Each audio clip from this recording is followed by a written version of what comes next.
आइए दोस्तों बात करते हैं आज 14 अगस्त 2020 शुक्रवार हो चुका है और जानेंगे इस वीडियो में आज देश भर की तमाम बड़ी खबरों को। मुख्य समाचार और हेडलाइंस न्यूज में आपको बताएंगे बहुत सारी महत्वपूर्ण और काम की खबरें हैं। 50 बड़ी खबरें जानते हैं फटाफट से। सीधे बात करते हैं पहले अपडेट की, तो खबर देख पा रहे कि मार्च में BS4 वाहन खरीदने वालों को सुप्रीम कोर्ट से राहत मिली है। रजिस्ट्रेशन की अनुमति मिल चुकी है। जी हाँ, ग्राहकों और कंपनियों को दोनों को सुप्रीम कोर्ट ने बड़ी राहत दी है। सुप्रीम कोर्ट का कहना है दोस्तों कि लॉकडाउन से पहले बेचे गए BS4 वाहनों के रजिस्ट्रेशन की अनुमति होगी। हालांकि राजधानी दिल्ली NCR में ये नियम लागू नहीं होगा। जी हाँ, 12 से लेकर 31 मार्च के बीच 11 लाख BS4 वाहन बेचे गए थे और वाहन पोर्टल पर अपलोड वाहनों का ही रजिस्ट्रेशन हो पाएगा। सुप्रीम कोर्ट ने गुरुवार को कंपनियों और ग्राहकों को यह राहत दी है। इस फैसले का फायदा केवल उन लोगों को या उन वाहनों को मिलेगा जिनकी जानकारी सरकार के वाहन पोर्टल पर पहले से अपलोडेड है। तो ये सुप्रीम कोर्ट का एक अहम फैसला है। साथ ही अपडेट देख पा रहे कि अब आपके घर तक दवाइयां भी पहुंचाएगा अमेज़न। कंपनी ने लॉन्च की ऑनलाइन डिलीवरी सेवा। जी हाँ, दिग्गज ई-कॉमर्स कंपनी अमेज़न के बारे में तो आप जरूर जानते होंगे, जो कि ई-कॉमर्स प्लेटफॉर्म है जहां पर ऑनलाइन शॉपिंग वगैरह हम कर सकते हैं, राइट। लेकिन अब अमेज़न के ऊपर आपको मेडिसिन यानी दवाइयां भी मिल पाएगी, क्योंकि दोस्तों लॉकडाउन और सोशल डिस्टेंसिंग की वजह से ग्राहक अब online consultants, treatment, medical test और दवाइयों की डिलीवरी को वरीयता दे रहे हैं। और इसी बीच अमेज़न इंडिया कंपनी ने भी ये शुरुआत कर दी है, यानी अब आप घर बैठे ही दवाइयां भी अमेज़न के जरिए मंगा पाओगे। चलिए अगला अपडेट है, स्वतंत्रता दिवस समारोह में इस बार शामिल नहीं होंगे बच्चे व बुजुर्ग। जी हाँ, क्योंकि आपको पता होगा आजकल ये चीनी वायरस की महामारी का जो मसला चल रहा है, इसी बीच इस बार स्वतंत्रता दिवस के मौके पर आम लोगों को भी आमंत्रित नहीं किया जाएगा और खास करके इस समारोह में बच्चों और बुजुर्गों को नहीं बुलाया जाएगा। और यूं कहें कि सोशल डिस्टेंसिंग यानी कि शारीरिक दूरी का पालन करते हुए अधिकारियों के अलावा बहुत खास लोग इस कार्यक्रम में हिस्सा लेंगे। ये बदलाव आपको इस बार देखने मिलेंगे। स्वतंत्रता दिवस को लेकर कुछ और अपडेट्स भी मैं आपको आगे बताऊंगा। फिलहाल अगली खबर आप देख सकते हैं कि प्रधानमंत्री नरेंद्र मोदी के नाम एक अनोखा रिकॉर्ड बना है। वो सबसे अधिक समय तक प्रधानमंत्री रहने वाले गैर कांग्रेसी नेता बन चुके हैं। जी हाँ, 15 अगस्त से पहले पीएम मोदी के नाम एक अनोखा रिकॉर्ड दर्ज हो चुका है और वो ये दोस्तों की सबसे लंबे समय तक प्रधानमंत्री की कुर्सी पर बैठने वाले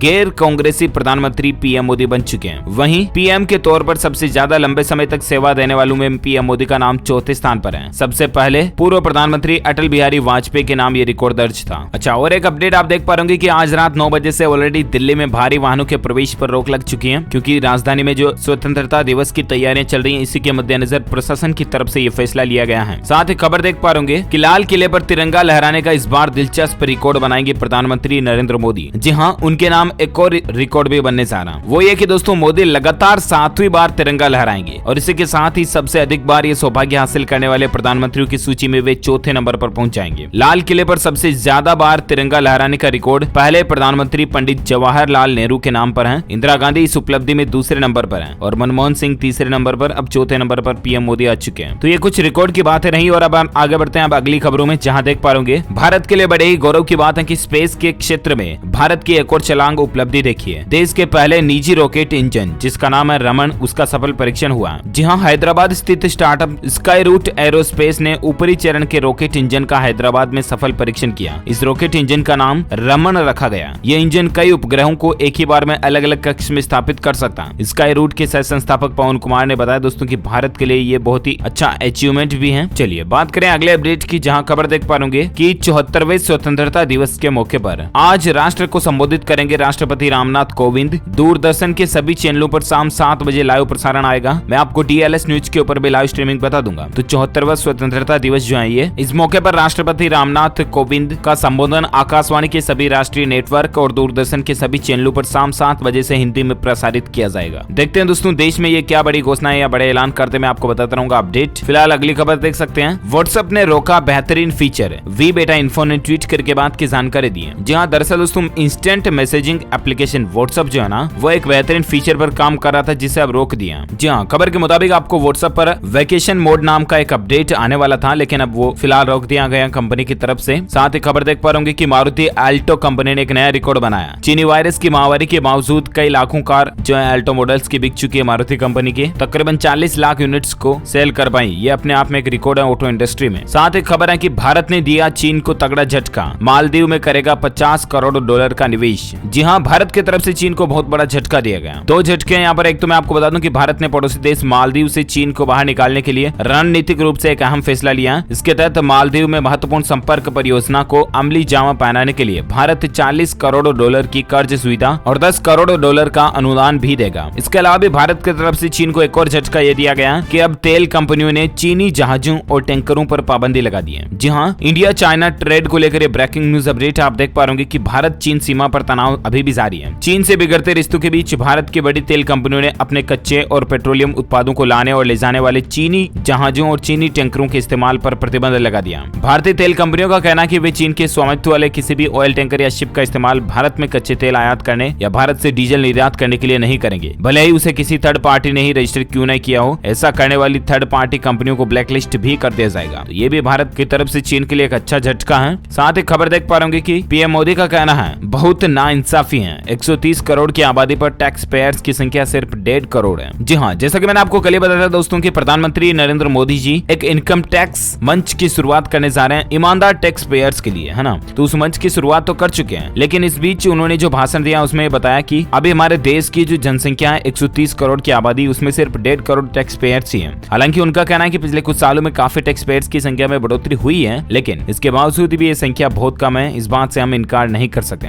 साथ ही खबर देख पा रहे कि जुलाई में खुदरा महंगाई दर बढ़कर 6.93% तक पहुंच चुकी है, यानी कि खाने पीने की चीजें महंगी हुई, इसी का असर देखने को मिला जुलाई में ये खुदरा महंगाई दर को लेकर। साथ ही खबर है कि फ्लाइट से सफर करने वालों के लिए बड़ी खबर देखिए, इस कंपनी ने शुरू की व्हाट्सएप चेक इन सर्विस। जी हाँ, अगर आप भी हवाई जहाज से यात्रा करने की तैयारी में तो आपके लिए खबर अच्छी है। दरअसल देश की बड़ी एविएशन कंपनी स्पाइस जेट ने चेक इन की नई सर्विस शुरू की है। आपको बता दें, चीनी वायरस की महामारी के चलते सरकार ने कुछ ऐसे नियम बनाए हुए हैं जिसके तहत अब आप वेब चेक इन नहीं करते हैं तब तक आपको एयरपोर्ट के अंदर नहीं जाने दिया जाएगा। इसलिए सभी यात्रियों के लिए वेब चेक इन करना जरूरी है। और इसी बीच स्पाइस जेट कंपनी ने व्हाट्सएप के जरिए आपको ये वेब चेक इन करने की सुविधा दे दी है। इसके लिए आपको कुछ नहीं करना, व्हाट्सएप नंबर पर हाई लिखकर मैसेज भेजना है। नंबर आप स्क्रीन पर देख पा रहे होंगे 6000000006। इन नंबर पर हाई लिखकर आपको मैसेज करना। इसके बाद एजेंट MS पेपर आप फ्लाइट से जुड़ी सभी सवालों के जवाब दे देंगे। तो ये कुछ अपडेट्स देख सकते हैं। अगली खबर हम बात करें दोस्तों आज के मौसम समाचार वेदर न्यूज अलर्ट को लेकर क्या कुछ खबरें चल रही है देख पा रहे होंगे। देश भर में बारिश ने कोहराम मचाया हुआ है। राजधानी दिल्ली से लेकर पश्चिम बंगाल तक सिर्फ पानी ही पानी नजर आ रहा है। ये कुछ वीडियो फुटेज भी आप देख पा रहे होंगे। कई राज्यों में बारिश से बहुत ज्यादा गंभीर हालात चल रहे हैं। असम में आप देख पा रहे होंगे कि बाढ़ से 110 लोगों की जान जाने की खबर है, जबकि असम राज्य में 56 लाख से ज्यादा लोग इस बाढ़ से प्रभावित हैं। उत्तर प्रदेश के भी 16 जिले बाढ़ की चपेट में है। कई गाँवों को जोड़ने वाली रोड डूब चुकी है। असम और बिहार दोनों में मिलाकर अब तक 134 से ज्यादा लोगों के बाढ़ के चलते जान जाने की खबर है। कुल मिलाकर के पूरे भारत में दोस्तों बाढ़ के चलते 5 राज्यों में हाहाकार मचा हुआ। उत्तर प्रदेश के 517 गाँव में बाढ़ से गंभीर हालात मचे हुए हैं। वहीं केरल राज्य में भी बाढ़ के चलते 52 लोगों के जान जाने की खबर है। ये कुछ तस्वीरें और हालात आप जायजा देख सकते हैं स्क्रीन पर कि किस तरह से देश के कई राज्यों में बारिश का जो कहर देखने को मिल रहा है।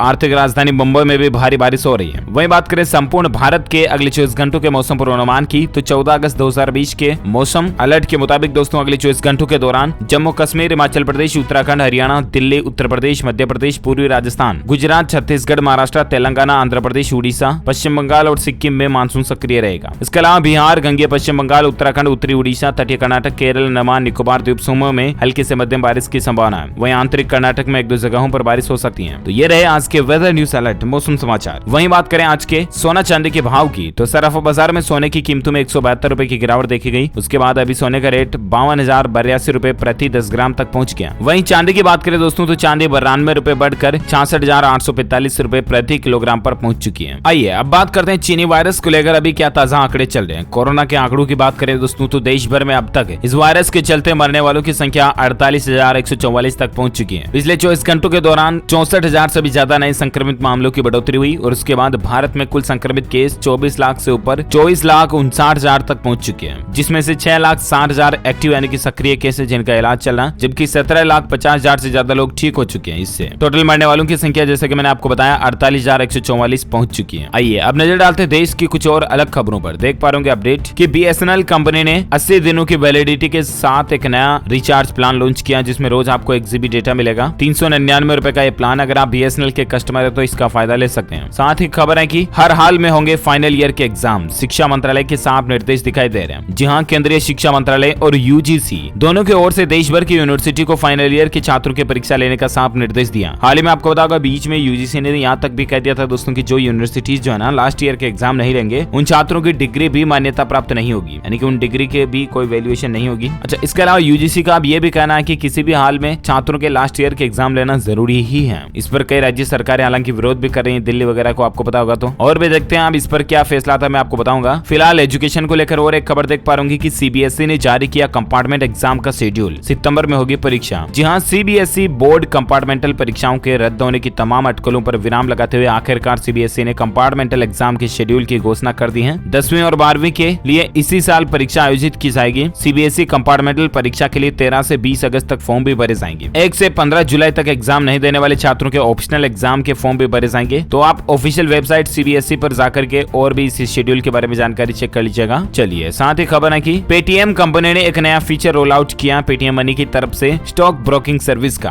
अब आप पेटीएम से कंपनियों के स्टॉक वगैरह भी खरीद पाओगे। हालांकि काफी समय से इस फीचर पर चर्चा चल रही थी, राइट, लेकिन आखिरकार इस फीचर को कंपनी ने लॉन्च कर ही दिया। डिजिटल पेमेंट कंपनी पेटीएम ने अपने wealth management platform Paytm money पर स्टॉक ब्रोकिंग सर्विस की शुरुआत कर दी है। हालांकि कंपनी के मुताबिक ये सुविधा अभी बीटा वर्जन में चल रही है और स्टॉक ट्रेडिंग ऑप्शन सभी के लिए एंड्रॉइड वेब यूजर्स के लिए भी उपलब्ध है और जल्द ही iOS के लिए भी आ जाएगा ये। चलिए, अगली खबर है कि बिहार में देखिए चीनी वायरस की महामारी के बीच विधानसभा चुनाव की तैयारियां शुरू हो रही है। मास्क पहनकर वोट डालेंगे वोटर, बूथों पर सैनिटाइजर भी अनिवार्य होगा। 34,000 इस संकट के मौके पर भी सहायक मतदान केंद्र बनाए गए हैं। तो ये कुछ बिहार की चुनावी तैयारियों का जायजा आप देख सकते हैं। साथ ही खबर है कि हरियाणा सरकार का बड़ा ऐलान, विधानसभा का मानसून सत्र 26 अगस्त से शुरू होगा। जी हाँ, हरियाणा के मुख्यमंत्री मनोहर लाल खट्टर ने कहा कि हरियाणा विधानसभा का मानसून सत्र 26 अगस्त से शुरू हो जाएगा। इस बात की जानकारी खुद मुख्यमंत्री ने गुरुवार को दी है। उन्होंने राज्य मंत्रिमंडल की एक बैठक की अध्यक्षता के बाद कहा कि सदन की बैठक 26 अगस्त को दोपहर 2 बजे बुलाई गई है। चलिए, साथ ही खबर है कि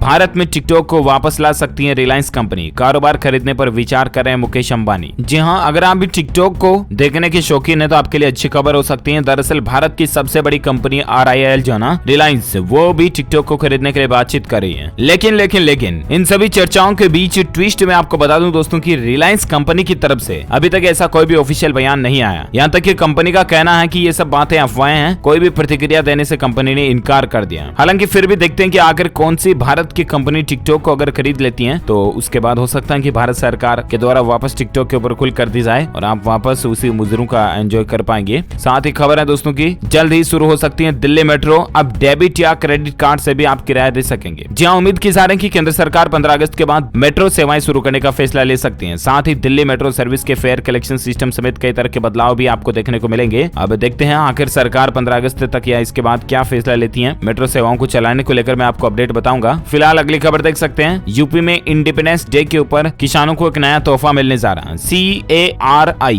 का मोबाइल एप्लीकेशन किसानों को खास चीजों की जानकारी देगा। दरअसल अब किसानों को मुर्गी पालन से लेकर उनकी दवाएं, नस्लों की जानकारी सहित सभी जानकारियां चंद मिनटों में मिल जाएगी। जी हाँ, केंद्रीय पक्षी अनुसंधान संस्थान ने इसके लिए मोबाइल ऐप तैयार किया जिसकी लॉन्चिंग 15 अगस्त को होने की तैयारी है। साथ ही खबर है कि ट्रेन में भीख मांगने और सिगरेट पीने पर अब नहीं होगी जेल। रेलवे ने सरकार को भेजा कानून बदलने का प्रस्ताव। जी हाँ, दरअसल इंडियन रेलवे ने अपने पुराने कानून में बदलाव करने के लिए केंद्र सरकार के पास एक प्रस्ताव भेजा है। सूत्रों के मुताबिक रेलवे ने कैबिनेट के पास जो प्रस्ताव भेजा है उसमें इंडियन रेलवेज एक्ट 1989 के 2 कानूनों में बदलाव का प्रस्ताव शामिल है। और वो 2 कानून कौन से हैं? एक तो रेलवे प्लेटफॉर्म या परिसर में भीख मांगना कोई अपराध नहीं होगा और इसके अलावा रेलवे परिसर में अगर किसी व्यक्ति द्वारा स्मोकिंग की जाती है, धूम्रपान किया जाता है तो भी उसको जेल की सजा नहीं दी जाएगी, उससे केवल जुर्माना वसूला जाएगा। तो देखते हैं सरकार रेलवे के नियमों में क्या बदलाव करती है, मैं आपको बताऊंगा। फिलहाल अगली खबर है दोस्तों की राजस्थान में विधानसभा में आज पेश होगा विश्वास मत का प्रस्ताव। बहस के बाद फ्लोर टेस्ट भी हो सकता है। जी हाँ, दरअसल राजस्थान असेंबली सेशन को लेकर अपडेट आप देख पा रहे कि विधानसभा में आज 8 अध्यादेश और कोरोना संक्रमण पर चर्चा होगी। सुबह 11 बजे से सदन की कार्यवाही प्रस्तावित है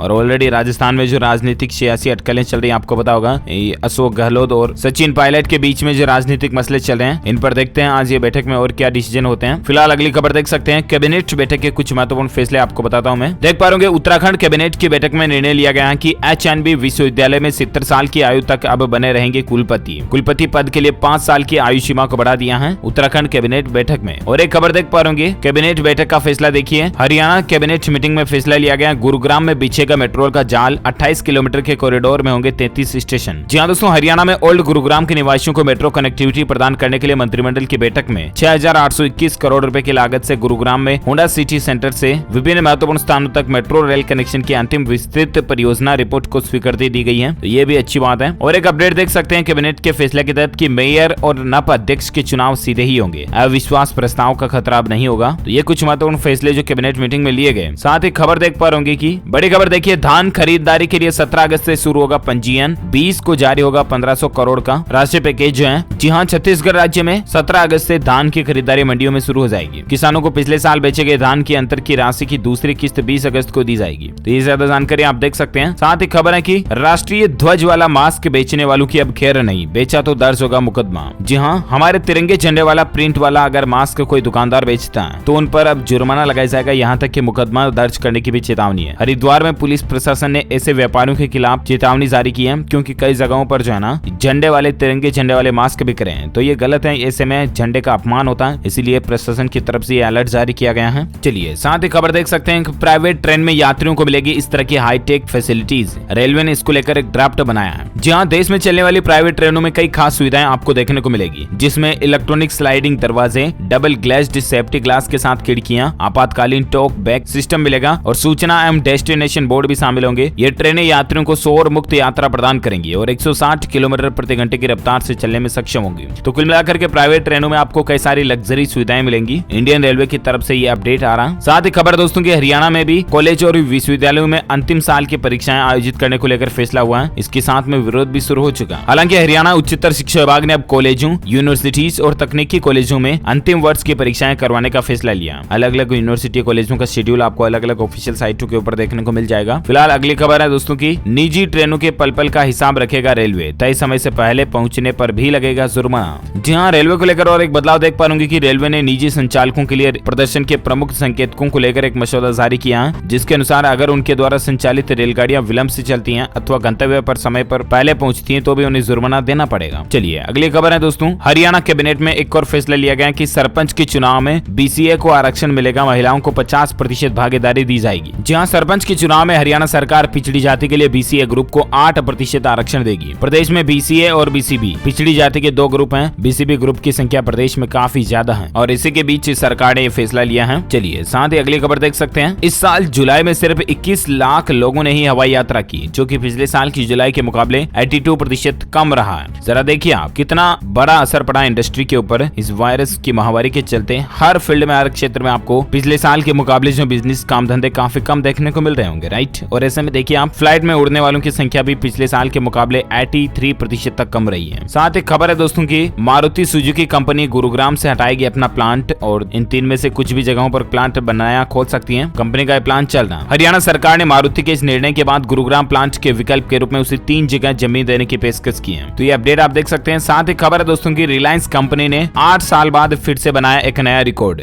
10 स्थान की छलांग लगाकर टॉप 100 में पहुंच चुकी है। फॉर्च्यून की ग्लोबल 500 लिस्ट 2020 जो जारी हुई, उसमें भी हमारी कंपनी भारत की जो है रिलायंस कंपनी वो शामिल हो चुकी है। ये वाकई में बड़े ही गौरव की बात है हमारे भारत के लिए। साथ ही और एक अपडेट देख पाएंगे मौसम के तहत कि भारी बारिश से कई दूसरे राज्यों में भी बन रहा है बाढ़ का खतरा। केंद्रीय जल आयोग ने बाढ़ को लेकर भारी चेतावनी जारी की है। दरअसल दोस्तों बात कुछ यूं है कि कई राज्यों में भारी बारिश हो रही है और उसके चलते उस राज्यों की जो नदियों में पानी भर करके बह करके आगे जा रहा है। इसके चलते दूसरे राज्यों में जिनमें की भारी बारिश तो नहीं हो रही है, लेकिन उनमें भी फिर भी बाढ़ का खतरा मंडरा रहा है। तो इन राज्यों को लेकर केंद्रीय जल आयोग ने चेतावनी भी जारी की है, आप स्क्रीन पर देख सकते हैं। जल आयोग का कहना दोस्तों कि हिमाचल प्रदेश, उत्तराखंड, राजस्थान के पूर्वी क्षेत्रों में, मध्य प्रदेश के पश्चिमी क्षेत्र में बाढ़ का पूर्वानुमान जारी किया गया बारिश के चलते। वहीं उत्तर प्रदेश, बिहार और असम में तो बाढ़ से हालात बेहद खराब चल ही रहे हैं, आपको पता ही है। इसके बाद इन राज्यों में भी बाढ़ आने की संभावना है कुल मिलाकर, है ना। साथ ही खबर है कि भारत और चीन के बीच तेज होगी और भी ट्रेड वॉर, क्योंकि 5G तकनीक के भारत के फैसले पर चीन ड्रैगन परेशान हो चुका है। जी हाँ, पहले चाइनीज एप्लीकेशन को भारत सरकार ने बैन किया, उसके बाद वहां की कंपनियों एवं निवेश करने वालों पर भी शिकंजा कसने के बाद अब 5G तकनीक के परीक्षणों के लिए भी चीनी विक्रेताओं को प्रतिबंध करने की खबरें आ रही है। हालांकि अंतिम तौर पर यह निर्णय नहीं हुआ, लेकिन केंद्र सरकार के सूत्रों के माने दोस्तों तो चीन की कंपनी हुआवे और ZTE को 5G परीक्षणों में शामिल नहीं किया जाएगा। चलिए अगला अपडेट है, रेलवे में नौकरी करने वालों के लिए बड़ी खबर है, अब घर बैठे ही काफी सुविधाएं मिलेगी। जी हाँ, रेलवे बोर्ड के अध्यक्ष ने रेल कर्मचारियों के लिए ऑनलाइन ई पास बनाने और टिकट बुकिंग के लिए CRIS द्वारा मानव संसाधन प्रबंधन प्रणाली परियोजना के तहत विकसित किए गए मॉड्यूल ई पास मॉड्यूल का आज वीडियो कॉन्फ्रेंसिंग के जरिए शुभारंभ कर दिया और ये सभी सुविधाएं रेलवे कर्मचारियों को घर पर ही मिलेगी।